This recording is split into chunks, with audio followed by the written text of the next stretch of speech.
ஆண்டவரும் இரட்சகருமாகிய இயேசு கிறிஸ்துவின் நாமத்தினால 34வது செய்தியாக இந்த காணொளி பதிவு செய்யப்படுகிறது. இதை கேட்கிற உங்கள் யாவரையும் ஆண்டவர் இயேசு கிறிஸ்து தாமே ஆசீர்வதிப்பாராக. உங்களை நான் வாழ்த்துகிறேன்.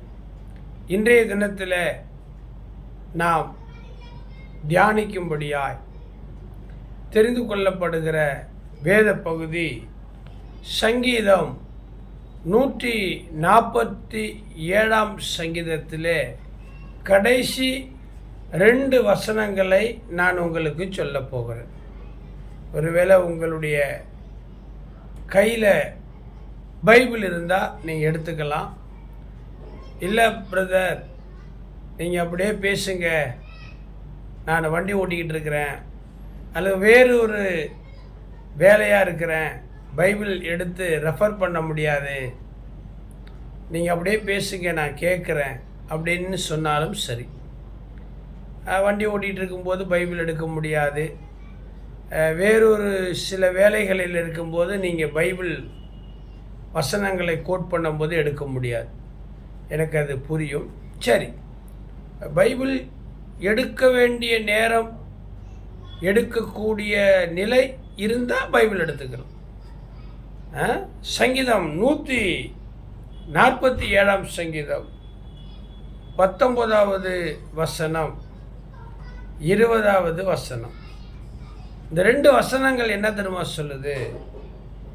யாக்கோபுக்கு தம்முடைய வசனங்களையும் இஸ்ரவேலுக்கு தமது பிரமாணங்களையும் தமது நியாயங்களையும் அறிவிக்கிறார். பாருங்க, வானாதி வானங்களின் அரசர், ராஜாதி ராஜா, கர்த்தாதி கர்த்தர், தேவாதி தேவன் யாக்கோபுக்கு அவருடைய வசனங்களை அறிவிக்கிறார். வசனம் மிக முக்கியமானது. வசனத்தில் ஜீவன், அதாவது உயிர் இருக்கிறது.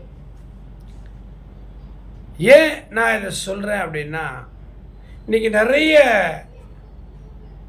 விசுவாசிகளுக்கு வசனத்தின் மீது தாகம் இல்லை. நிறைய சபையில் வசனங்களுக்கு அதிக முக்கியத்துவம் கொடுப்பதில்லை. எப்படி? ஒரு சம்பவத்தை நான் சொல்கிறேன். ஒரு சபையில் ஒரு ஞாயிறு ஆராதனை நடக்கிறது என்று வைத்துக்கொள்வோம். ஆதி அப்போஸ்தலர் நாட்களில் அல்லது ஒரு 50 வருடங்கள் 40-30 வருடங்களில் சபை ஆராதனை 7 மணி நேரம், 8 மணி நேரம், 10 மணி நேரம் நடக்கும். ஆனால் இப்போது அப்படி ஒரு ஆராதனைகளை பார்க்கவே முடியல. ஃபாஸ்ட் ஃபுட்,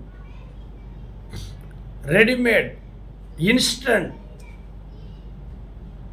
இல்லை பிரியமானவர்களே, ப்ரீபெய்ட், அந்த மாதிரி குறுகிய நேர ஆராதனை. 1 மணி நேரத்தில் சபையில் ஆராதனையை செஞ்சுட்டு விசுவாசிகளை அனுப்பிவிட வேண்டிய கட்டாயம் இன்றைக்கி சபைக்கு வந்திருக்கிறது. இது என்னமாய் போய் முடியுமோ தெரியல. ரெபேக்காளுடைய வயிற்றில் 2 பிள்ளைகள் வயிற்றுக்குள்ளேயே மோதிக்கிட்டாங்க. அப்போ அந்த அம்மா அதை உணர்ந்து, இவன் வயிற்றுக்குள்ளேயே இப்படி அடிச்சுக்கிறானுங்களே, வெளியில் வந்துட்டா என்னமாய் முடியுமோன்னாங்க. அவர்கள் பயந்தபடியே அவர்களுக்கு நேரிட்டது. யோபு சொல்கிறார்ல, நான் பயந்த காரியம் எனக்கு நேரிட்டது. இன்றைக்கு திருச்சபை 7-8 மணி நேரம் ஜனங்களை ஆவியில் ஆராதனையில் நடத்தினது. ஆனால் இன்றைக்கு காலம் மாறி போய் 7-8 மணி நேரம் என்பது சுருங்கி கமர்ஷியலாக 1 மணி நேரம், 1 மணி நேர ஆராதனை, அடுத்த 1 மணி நேரம் ஆராதனை, அடுத்த 1 மணி நேரம் ஆராதனை. ஏன்னா அநேக சபைகளில் 7 ஆராதனை எங்கள் சபையில் நடக்குது, வந்து பாருங்கள். இது ஒரு மாயை. 7 ஆராதனை. ஒரு ஆராதனை எத்தனை மணி நேரம் நடத்துறீங்க? நம்ம சொன்னால் வருத்தப்படுவாங்க சில போதக பிதாக்கள். விசுவாசிகள் கூட அப்படிதான். ரொம்ப நேரம் பேசுகிறாரு, பேசுனதையே பேசுகிறாரு. கொஞ்சம் வசனத்தை சுருக்கிங்க, போர் அடிக்குது, இப்படியெல்லாம் சொல்லுகிற ஒரு காலம் வந்துவிட்டது. ஒரு காரியத்தை சொல்கிறேன், கேட்டுக்குங்க. பெரியவங்க ஒரு கணவன் மனைவியை, ஒரு திருமணமானவங்களை வாழ்த்தும் போது 16 பெற்று பெருவாழ்வு வாழ்க அப்படிம்பாங்க. 16 விதமான செல்வங்கள். பிள்ளைகள் மட்டுமல்ல, பிள்ளைகளும் அதில் ஒரு செல்வம். 16 பெற்று பெருவாழ்வு வாழ்க.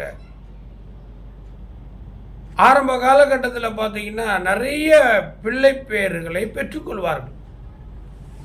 ஆமாம், ஆதியாகமம் 9ஆம் அதிகாரம் 1வது வசனத்தில் கூட பேழைக்குள்ளிருந்து வெளியில் வந்த நோவாவை ஆண்டவர், நீங்கள் பலுகி பெருகி பூமியை நிரப்புங்கள், ஆண்டு கொள்ளுங்கள்.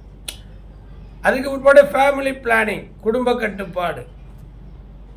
இப்போ பார்த்தீங்கன்னு சொன்னால் அறிவு, ஆமாம், டெக்னாலஜிஸு, விஞ்ஞானம், இவைகளெல்லாம் வளர்ந்த பிற்பாடு பாரம்பரியமான அந்த உணவு முறைகள், வாழ்வியல் முறைகள், உறவு முறைகள் மாற்றம் வந்துச்சு. இது ஆபத்து. இன்னும் நமக்கு பின்னாடி வரப்போகிற சந்ததியில் சபை எப்படி நடக்குமோ தெரியாது. பிரியமான தேவனுடைய பிள்ளைகளை, கர்த்தருடைய மகிமையான காரியத்தை என் ஆண்டவராகிய கர்த்தர் இந்த நாளில் உங்கள் மத்தியில் அவர் செய்ய வேண்டும். குறிப்பாக இப்போது கணவன் மனைவி இருக்கிறாங்கன்னு வச்சுங்களேன். இப்போ அரசாங்கம் விளம்பரம் பண்ணுது, 2 கணவன் மனைவிகள், 2 பேர், அவங்க 2 பிள்ளைகளை பெற்றுக்கணும். நாம் இருவர், நமக்கு இருவர். அப்போ கொஞ்ச நாட்கள் கழித்து ஒரு விளம்பரம் கொண்டு வர்றாங்க, நாம் இருவர், நமக்கு ஒருவர். சுருங்கிச்சா? அதுக்கு பிறகு விளம்பரம் பண்ணுறாங்க, நாமே பிள்ளைகள், நமக்கு ஏன் பிள்ளைகள். ஒட்டுமொத்தமாக அந்த க்ரௌத்து, அந்த பிள்ளை பேர் வளர்ச்சியை நாகரிகம், நவீன டெக்னாலஜி என்று சொல்லி இன்னைக்கு ஸ்டாப் பண்ணிட்டாங்க. படித்தவங்க கூட, ஆமாங்க, படித்தவர்கள், மெத்த படித்த மேதைகள் கூட இப்போ குழந்தை வேண்டாம். பொருளாதாரத்துடைய நீங்கள் அதை பிளான் பண்ணுங்க. எனக்கு என்னமோ அதில் உடன்பாடு இல்லை. ஒருவனாக இருக்கிறதை காட்டிலும் 2 பேர் இருந்தால் நல்லதுன்னு பிரசங்கியில் சொல்லியிருக்கிறார். ஆமாம், சரி இருக்கட்டும். இப்படி குறைஞ்சிச்சு, அந்த ரேஷியோ குறைஞ்சிச்சு பார்த்தீங்களா? நாம் இருவர், நமக்கு இருவர், நாம் இருவர், நமக்கு ஒருவர், நாமே குழந்தை, நமக்கு ஏன் குழந்தை. இது போல தான் இன்றைக்கி சபைகளில் ஆராதனை நேரத்தில் வசனங்களை சொல்லக்கூடிய நேரம் 3 மணி நேரமாக இருந்தது. இன்னைக்கு 1/2 hour போதும் பிரதர், 1/2 hour நீங்கள் பிரசங்கம் பண்ணால் அதுவே போதும், அதில் அவன் திருப்தி அடைஞ்சிருவான்னு சொல்லி இவர்களா இந்த வசனங்களை சுருக்கிறாங்க. வசனம்தான் ஜீவன். சீஷர்கள் இயேசுவோடு கூட பேசும்போது, நாங்கள் யாரிடத்தில் போவோம்? ஜீவனுள்ள வார்த்தை உம்மிடத்திலே தானே இருக்கிறது. இந்த காணொளியை பதிவை பார்க்கிறவர்கள் போதகராக இருந்தால், பிரசங்கியாளராக இருந்தால், வசனத்திற்கு முக்கியத்துவம் கொடுங்க. சும்மா 4 வசனம், அது எங்கே 4 வசனம் பேசணுமோ அங்கே பேசணும். வளவலன்னு பேசணும்னு அவசியம் கிடையாது. ஆனால் திருச்சபை ஆராதனையில் வசனத்துக்கு அதிக நேரமும் வசனத்துக்கு அதிக முக்கியத்துவம் கொடுக்க வேண்டியது திருச்சபையினுடைய கடமை. ஜனங்கள் வசனத்தில் ஊன்ற கட்டப்பட வேண்டும். ஆமாம். ஆனால் இன்றைக்கு 20 மினிட்ஸ் 30 மினிட்ஸ். ஆமாம்.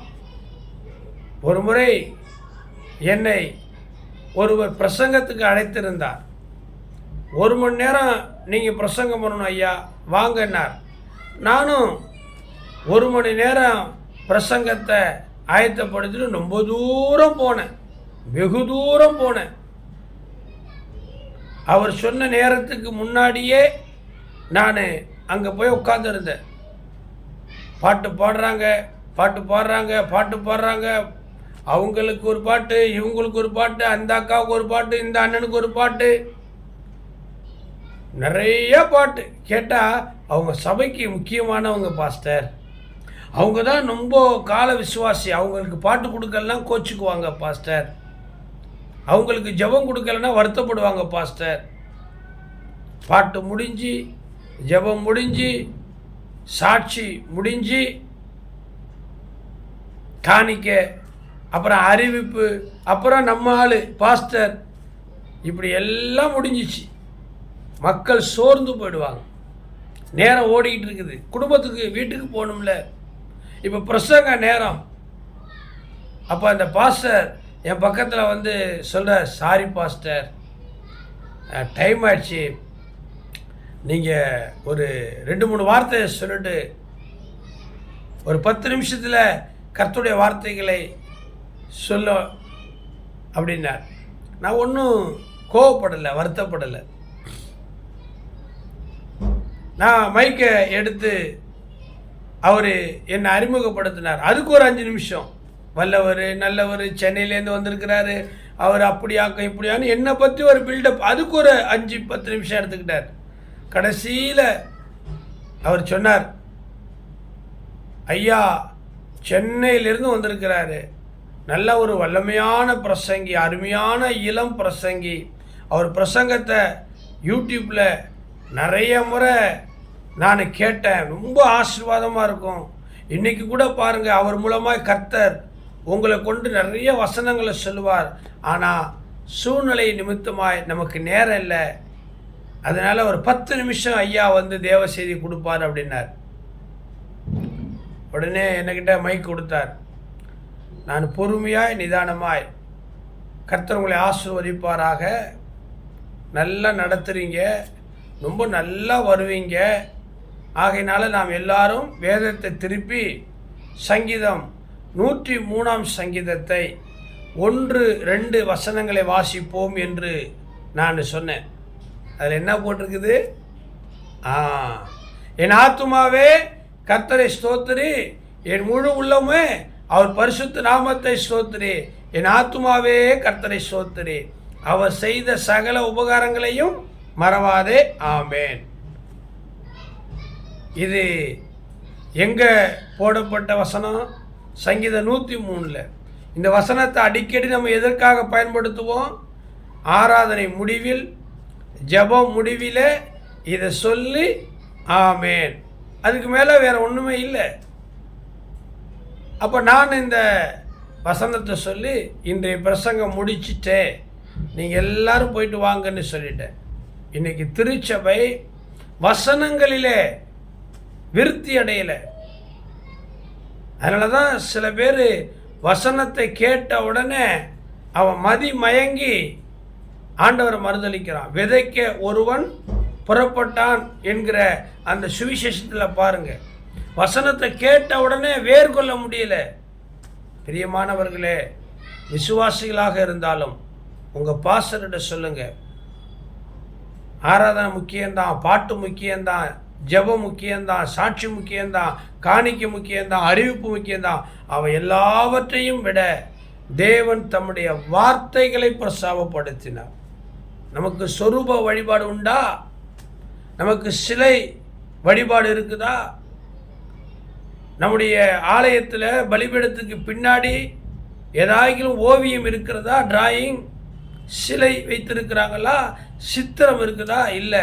பரிசுத்த அலங்காரத்துடனே கர்த்தரை தொழுது கொள்ளுங்கள் என்று சங்கீதத்தின் 96ஆம் சங்கீதத்தை எழுதியிருப்பாங்க. அப்படி இல்லைன்னா ஏதோ ஒரு வசனத்தை எழுதியிருப்பாங்க. வசனம்தான் ஜீவன். இன்னைக்கு நீங்கள் இந்த வசனத்துக்கு முக்கியத்துவம் கொடுக்கல. ஆண்டவர் வேதத்தை எழுதி கொடுத்தார், வேதத்துடைய மகத்துவத்தை எழுதி கொடுத்தார். ஆனால் அதை நாம் என்ன செய்கிறோம்? அந்நிய காரியமாக எண்ணுகிறோம். இன்னைக்கு நிறைய போதகர்கள், மன்னிக்கணும், சபையில் பிரசங்க நேரத்தை சுருக்குறீங்க. இந்த பிரசங்க நேரத்தை சுருக்க உன்னுடைய ஆவிக்குரிய வளர்ச்சி சுருங்கி கொண்டிருக்கிறது. பிரியமான போதக பிதாக்களே, விசுவாசிகளே, உங்கள் பாஸ்டர் அதிக நேரம் பிரசங்கம் பண்ணுகிறார், நிறைய வசனங்களை கோட் பண்ணுகிறார், நிறைய உபதேசங்களை சொல்லுகிறார், அல்லது சொன்னதையே திரும்ப திரும்ப சொல்லி கொண்டிருக்கிறார் என்று எரிச்சலும் கோபமும் விசனமும் படாதீங்க. அந்த வசனங்கள் உங்களை உயிர்ப்பிக்கும். அதுதான் ஜீவனுள்ள வார்த்தை. இங்கே பாருங்க, சங்கீதம் 147ஆம் சங்கீதத்தில் 19வது வசனம் என்ன சொல்லுது? யாக்கோபுக்கு தம்முடைய வசனங்களையும். வசனம் ரொம்ப முக்கியம். அதில் தான் உயிரோட்டமே. அதான் சபையினுடைய அஸ்திவாரமே கர்த்தருடைய வார்த்தை தான், வேர்ட் ஆஃப் காட். அந்த வார்த்தையை நீங்கள் இழந்து போகாதபடிக்கிறங்க. இஸ்ரவேலுக்கு தமது பிரமாணங்களையும் தமது நியாயங்களையும் அறிவித்தார். தாவீது சொல்லுகிறார், ஆண்டவரே, உம்முடைய பிரமாணங்கள் எனக்கு கீதங்களாயின. உபத்திரவப்பட்டது நல்லது, உம்முடைய பிரமாணங்களை நான் கற்றுக்கொண்டேன். வார்த்தை தான் இன்றைக்கு உங்களை வாழ வைக்கும். ஐயோ பாவம், இன்னைக்கு சபை பாடாப்படுது. 1 மணி நேரத்தில் எப்படிங்க ஒரு ஆராதனையை முடிப்பாங்க? கமர்ஷியல். ஆமாம், ஒரு கல்யாண மண்டபத்தை எடுத்துகிறாங்க, இல்லை ஏதோ ஒரு மீட்டிங் ஹால் எடுத்துகிறாங்க. 1 ஹவருக்கு 10,000 ரூபா வாடகை, ஏசி, கார் பார்க்கிங், ரொம்ப ஹைஜீனிக் பில்டிங். மக்களை அப்படியே திசை திருப்புறாங்க. பார்த்தீங்களா, நம்ம எந்த இடத்துல நடத்துகிறோம் பாருங்க, நல்ல கட்டடத்தில் நடத்துகிறோம். ஏசி, குழுகுலுன்னு AC, cushion seat, car parking, ஸ்டேஜினுடைய அளவை பாருங்க. அது commercial place. That is not a church. Commercial பிளேஸில் ஒரு வாடகைக்கு எடுக்கிறாங்க. 1 மணி நேரத்தில் 15,000 ரூபா, 21,000 ரூபா. அதுக்கு மேலே அவங்க நடத்த முடியாது. இன்னொரு ஆராதனைக்கு வந்துடுவாங்க, இல்லை இன்னொரு வேறொரு நிகழ்ச்சிக்கு ஒப்பந்தம் பண்ணியிருப்பாங்க. அதனால 1 மணி நேரத்தில் முடிச்சிடணும். ஆனால் சொந்த இடம் அல்லது பல மணி நேரம் கர்த்தரை ஆராதனைக்குள்ளே மகிமைப்படுத்துகிற ஸ்தலம், அதெல்லாம் பார்க்க மாட்டாங்க. இன்றைக்கி 1 மணி நேரத்தில் நம்ம சர்ச்சுக்கு போயிட்டு வேலைக்கு போயிடலாம், சினிமாவுக்கு போயிடலாம், ஃப்ரெண்டோட கிரிக்கெட் விளையாட போயிடலாம் அப்படின்னு சொல்லி எங்கே 1 மணி நேரம் ஆராதனை நடக்கக்கூடிய போதகர் இருக்கிறார், எங்கே 1 மணி நேரத்தில் ஞாயிற்றுக்கிழமையை முடிக்கக்கூடிய சபை இருக்குது. நெட்டில் சர்ச் பண்ணுறாங்க. இப்போ தான் நெட்டில் எல்லா வசதியும் வந்துச்சுல. ஹாஸ்பிட்டல் எங்கே இருக்குது, பஸ்ஸு எங்கே இருக்குது, ட்ரெயின் எங்கே இருக்குது, ஏடிஎம் எந்த இடத்துல இருக்குது, நியர். நெட்டில் போட்டால், கூகுள் மேப்பில் போட்டால் கண்டுபிடிச்சிருது. அதே போல் 1 மணி நேரத்தில் கூகுள், 1 மணி நேரத்தில் ஆராதனையை முடிக்கக்கூடிய நல்ல போதகர் எங்கே? எங்கள் சபையில் 3.5 மணி நேரம், 7 மணிக்கு ஆரம்பித்து 10:30 மணிக்கு முடிப்பேன். ஆமாம், உன் வயிறு எத்தனை இட்லி வேணும்னு எனக்கு தெரியும், அம்மாவுக்கு தெரியும், ஒரு அப்பாவுக்கு அம்மா அப்பாவுக்கு 2 பேருக்குமே தெரியும் தன் பிள்ளைங்களுக்கு எவ்வளவு அளவு ஆகாரம் கொடுக்கணும்னு. விசுவாசிகளே, இந்த ரெடிமேட் ஆராதனை, இந்த ஃபாஸ்ட் ஃபுட் ஆராதனை, இந்த ப்ரீபெய்டு சிம் கார்டு மாதிரி, யூஸ் அண்ட் த்ரோ மாதிரி நீங்கள் தேவனுடைய ஆராதனையை, வார்த்தையை பயன்படுத்த நினைத்தீங்கன்னா உங்களுக்கு ஐயோ. என்ன நீங்கள் சுத்திகரித்தீங்க 1 மணி நேரத்தில்? அகாஸ்வேர் ராஜாவுக்கு முன்னாடி அனாதை பெண், முருதகாய் வளர்த்த பெண் எஸ்தர் போய் நிற்கிறதுக்கு எத்தனை நாள் அந்த அம்மா மாட வீதியில் இருந்து தன்னை சுத்திகரித்து கொண்டாங்கன்னு தெரியுமா? ஒரு ராஜாவுக்கு முன்னாடி நிற்கக்கூடிய ஒரு பெண் எஸ்தர் எத்தனை நாள் என்னென்ன நறுமண திரவியங்களை எல்லாம் அந்த மேனியில் வைத்து அலங்கரித்து கொண்டாங்க. ஒரு ராஜாவுக்கு முன்னாடியே இவ்வளவு நாட்கள் காத்திருக்கணும்னா பரமபிதா ராஜாதி ராஜாவுக்கு முன்னாடி எத்தனை மணி நேரம் சார்? விடிய விடிய நீங்கள் சபையில் உட்கார வேணாம் சார். எங்களை போல் நீங்கள் சாமியாராக போக வேண்டாம் சார். எங்கள் தலைவிதி, நாங்கள் அழைக்கப்பட்டோம், நாங்கள் ஃபுல் டைம் பாஸ்டர். மூச்சு விட்டாலும் இயேசு தான், மூச்சை எடுத்தாலும் இயேசு தான், வாழ்ந்தாலும் இயேசு, செத்தாலும் இயேசு. நாங்கள் அந்த மாதிரி எங்களுடைய அழைப்பு, எங்களுடைய பொருத்தனை. நாங்கள் பிரசங்கம் பண்ணியே தான் சாகணும். வாழ்ந்தாலும் பிரசங்கம் பண்ணி தான் வாழணும், செத்தாலும் நாங்கள் பிரசங்கம் பண்ணி தான் சாகணும். எங்களை போல் நீங்கள் டெய்லி பல மணி நேரம் தேவ சமூகத்தில் இருக்கணும்னு அவசியம் இல்லை, இருக்க வேண்டான்னு சொல்ல முடியாது. ஆனால் அதே நேரத்தில் ரெடிமேடாக ஒரு யூஸ் அண்ட் த்ரோ மாதிரி தேவனுடைய காரியத்தை நீங்கள் பயன்படுத்தி கொள்ள நினைத்தால் இழப்பு தேவனுக்கோ சபைக்கோ ஊழியருக்கோ இல்லை, நமக்கு தான். அவருடைய பிரமாணங்களை அறிய முடியாது, அவருடைய நியாயங்களை அறிவிக்கிறார். கேட்கணும், சொல்லுங்க சொல்லுங்க. பாருங்க அடுத்த வசனத்தில், அவர் வேற எந்த ஜாதிக்கும் இப்படி செய்ததில்லை. இதை புரிஞ்சுக்கணும். தேவனாய கர்த்தர் வேற யாருக்கும் இப்படி செய்ததில்லை. அவருடைய நியாயங்களை அறியாமற் போகிறார்கள். அல்லேலூயா. உங்களுக்கு தான் பிரசங்கம். ஊரா இருக்கா? சுவிசேஷம் யாருக்கு? புறஜாதியாருக்கு சுவிசேஷம். சத்தியம் யாருக்கு? ரட்சிக்கப்பட்டு அனுதினமும் சபையில் சேர்த்து கொள்ளப்பட்ட விசுவாசிகளுக்கு சத்தியம். சுவிசேஷம் யாருக்கு, சத்தியம் யாருக்குங்கிறத முதல்ல புரிஞ்சுக்கணும். சபையும் புரிஞ்சுக்கணும், ஊழியர்களும் புரிஞ்சுக்கணும், விசுவாசிகளும் புரிஞ்சுக்கணும். எப்படி அழகாக சொல்லியிருக்கு பாருங்க. இல்லை இந்த மாதிரி இதெல்லாம் வேறு யாருக்கும் இல்லை, உங்களுக்கு தான். ஆண்டவர் உங்களுக்கு தான் இந்த சத்தியத்தை கொடுத்தார். இந்த வேத புத்தகத்தை எழுதி நமக்கு கையில் கொடுத்துருக்கிறார். அந்நிய காரியமாய் எண்ணாதீங்க.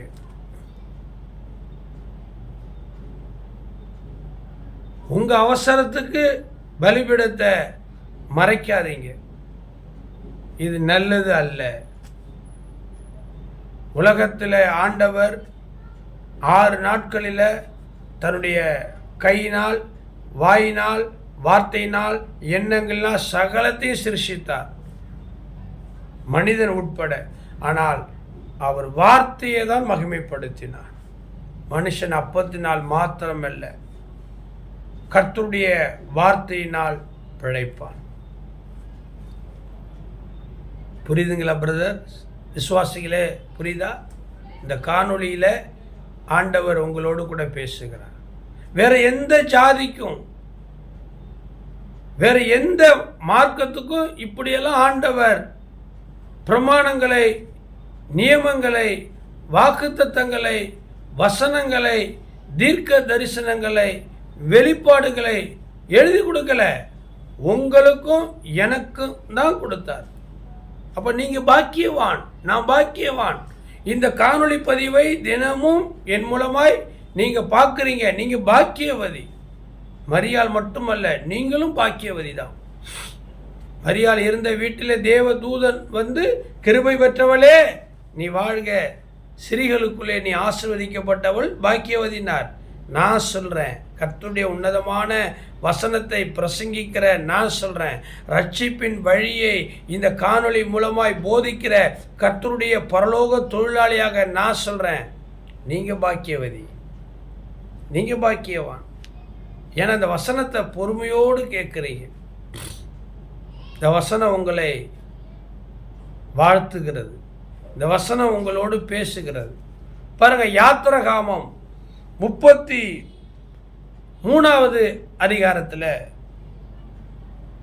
13வது வசனம் சொல்லுகிறது, உம்முடைய கண்களில் இப்பொழுது எனக்கு கிருபை கிடைத்ததினால் நான் உம்மை அறிவதற்கும் உம்முடைய கண்களில் எனக்கு கிருபை கிடைப்பதற்கும் உம்முடைய வழியை எனக்கு அறிவியும், இந்த ஜாதி உம்முடைய ஜனம் என்று நினைத்துள்ளோம். 430 வருஷம் எகிப்து தேசத்திலே பார்வோனுடைய அரசாட்சியிலே அடிமைப்பட்டிருந்த ஜனங்களை விடுதலையாக்குறதுக்கு மோசே ஆரோனோடு போகிற பொழுது தேவனிடத்தில் அவன் கேட்கிறான், கிருபையை தாங்க, உம்முடைய சமூகத்தை எனக்கு முன்னாடி தாங்க, இந்த ஜாதி உம்முடைய ஜனம் என்று நினைத்தருளும். பிரியமானவர்களே, வேற எந்த ஜாதிக்கும், ஜாதி என்றால் இப்போ இருக்க கூறுங்க அந்த ஜாதி, அதை சொல்ல, அது ஒரு பிரிவு, அது ஒரு வகுப்பு. இன்னைக்கு நிறைய ஜாதி வந்துச்சு, அது அல்ல. ஏ பி சி சொல்கிறோம் இல்லையா, ஏ பாசிட்டிவ் பி பாசிட்டிவ், அந்த மாதிரி குரூப்பு ஜாதி என்பது. இன்றைக்கு உலகத்தில் இருக்கிறாங்க பாருங்களா, தாழ்த்தப்பட்ட ஜாதி, உயர்த்தப்பட்ட ஜாதி, அந்த ஜாதி அல்ல. ஜாதி பார்த்து பிரசங்கம் கிரியை செய்யாது. நீங்கள் யாராக இருந்தாலும் சரி, ஜீவனுள்ள தேவனுடைய வார்த்தை உங்களை உயிர்ப்பிக்கும், ஆசீர்வதிக்கும். பாருங்க, இந்த 34ஆம் அதிகாரம் யாத்திரகாம் புஸ்தகத்தில் 10வது வசனத்தில், அதற்கு அவர், இதோ நான் ஒரு உடன்படிக்கை பண்ணுகிறேன், பூமி எங்கும் எந்த ஜாதிகளிடத்திலும் செய்யப்படாத அதிசயங்களை என் ஜனங்கள் எல்லாருக்கும் முன்பாக செய்வேன். உன்னோடு கூட இருக்கிற ஜனங்கள் எல்லாரும் கர்த்தருடைய செய்கையை காண்பார்கள். உன்னோடு கூட இருந்து நான் செய்கிற காரியம் பயங்கரமாக இருக்கும். அன்பு சகோதரா, அன்பு சகோதரியே, எந்த ஜாதிக்கும் இப்படி ஒரு பொருத்தனையை, இப்படி ஒரு கட்டளையை, இப்படி ஒரு உபதேசத்தை கொடுத்தது கிடையாது. ஏன்னா உங்களை தான் ஆண்டவர் நேசிக்கிறார். இந்த வேதம் நீல் ஆம்ஸ்ட்ராங்ல முதலாக நிலாவுக்கு போய் கால் பதித்தார் இல்லையா, அங்கே பைபிள் தான் கொண்டு போகப்பட்டது. இன்றைக்கு உலகத்திலே அதிகமாய் அச்சடிக்கப்பட்டு வாசிக்கப்பட்டு விநியோகிக்கப்படுகிற ஒரே புத்தகம் பரிசுத்த வேதாகமம், ஹோலி பைபிள், திரு விவிலியம். அதனால தான் சில சத்துருக்களுக்கு எரிச்சல் இல்லை, இந்த பெயரை மாற்றிடணும், இந்த சாதனையை முறியடிச்சிடணுன்றாங்க. முடியாது.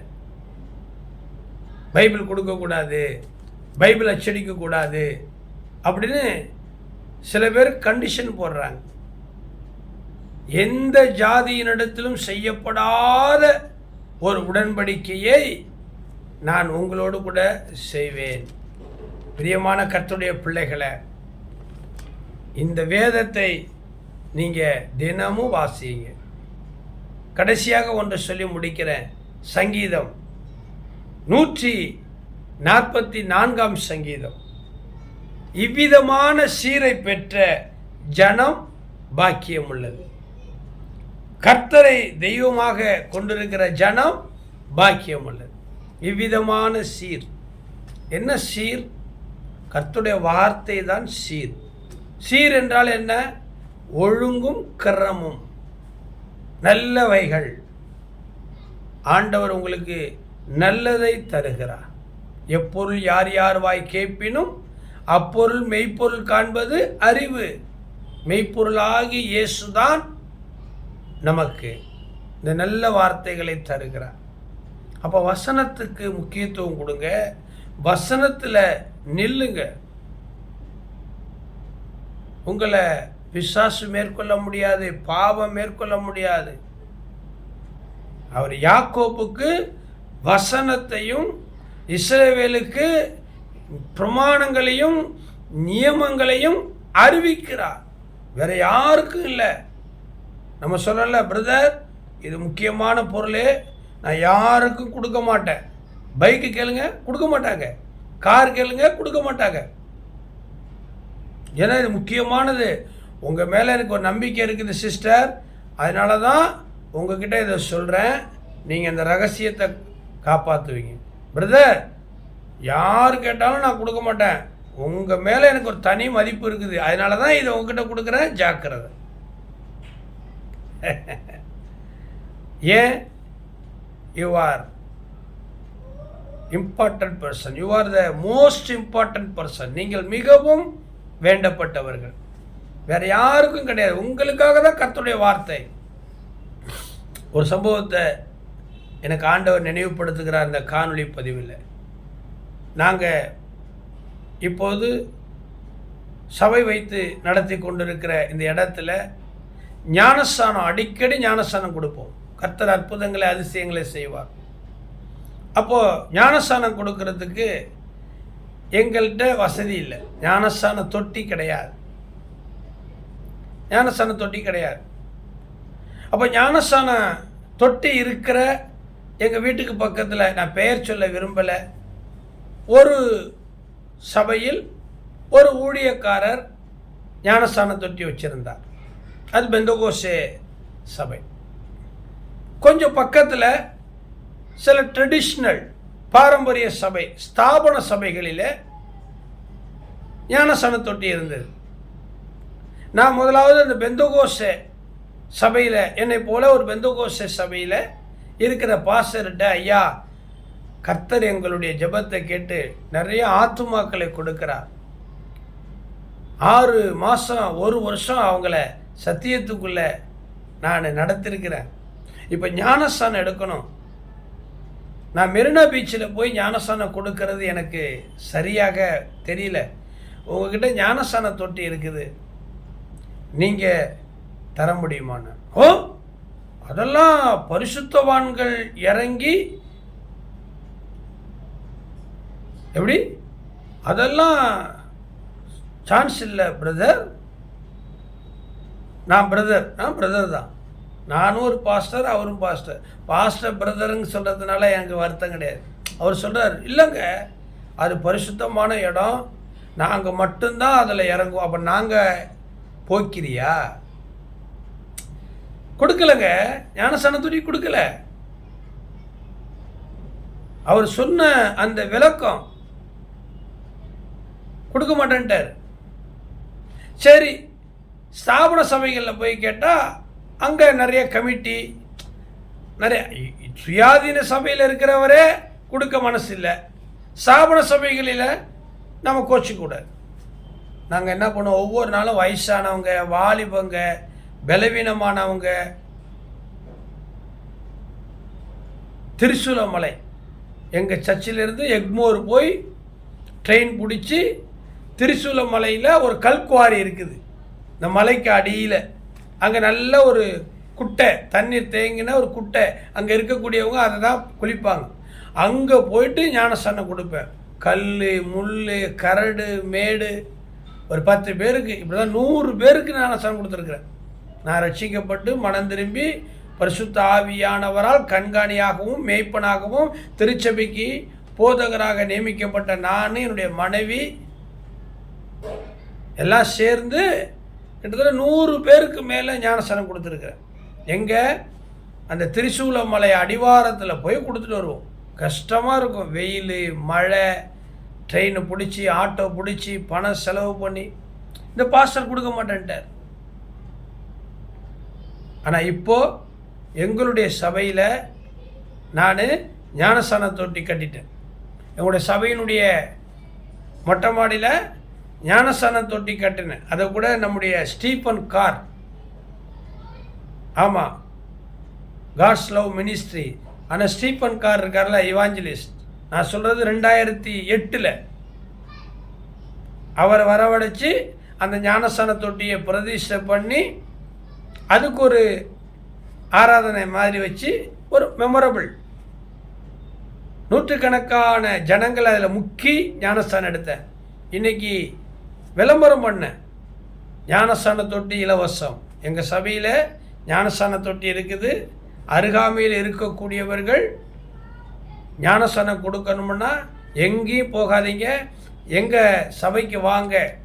ஒரு நாளைக்கு முன்னாடி, ஏன்னா தண்ணி நிரப்பணும்ல, ஒரு நாளைக்கு முன்னாடியே சொல்லுங்கன்னு சொல்லுவேன். கழுவி நான், என் மகன் நெல்சன் இமானுவேல், என்னுடைய பிள்ளைகள் எல்லாம் அந்த ஞானஸ்தான தொட்டியை கழுவி சுத்தம் பண்ணி தண்ணி பிடிச்சி வைப்போம். 5 பேர் 10 பேர் 20 பேர்னு சொல்லி எங்கள் சபையை சுற்றியில் இருக்கிற அநேக போதகர்கள் 5 கிலோமீட்டர் 10 கிலோமீட்டர் இருக்கிறவர்கள் எல்லாம் எங்கள் சபையில் வந்து ஞானஸ்தானம் எடுத்துகிட்டு போவாங்க. பிரியமானவர்களே, ஏன் இது சொல்கிறேன்? எந்த ஜாதியினிடத்துலையும் செய்யப்படாத ஒரு உடன்படிக்கையை உங்ககிட்ட ஆண்டவர் செய்கிறாருன்னா நீங்கள் அதை பயன்படுத்தி கொள்ள வேண்டும். யாக்கோபுக்கு வசனங்களையும் இஸ்ரவேலுக்கு பிரமாணங்களையும் நியாயங்களையும் அவர் அறிவிக்கிறார். இதுபோல் அவர் வேற எந்த ஜாதிக்கும் செய்யறதில்லை, செஞ்சதில்லை. ஆனால் இவர்கள் அதை அறியாமல் போகிறாங்க. அருமை தெரியல. சொல்லுவாங்களா ஒரு பழமொழி, கழுதைக்கு தெரியுமா கற்பூர வாசனை. அந்த பழமொழி அர்த்தம் வேற, இதுக்கும் அதுக்கும் சம்மந்தம் இல்லை. பின்ன ஏன் சொல்கிறீங்க அப்படிங்கிறீங்களா? ஒரு சின்ன டச்சிங் இன்னொரு காலத்தில் சொல்கிறேன். வசனத்தினுடைய வெளிப்பாடு இல்லை, வசனத்தின் வெளிச்சம் இல்லை. அதனால தான் போர் அடிக்குது, மொக்க போடுறாரு, பிளேடு போடுறாரு. 2 வசனம் சொன்னால் பத்தாதா?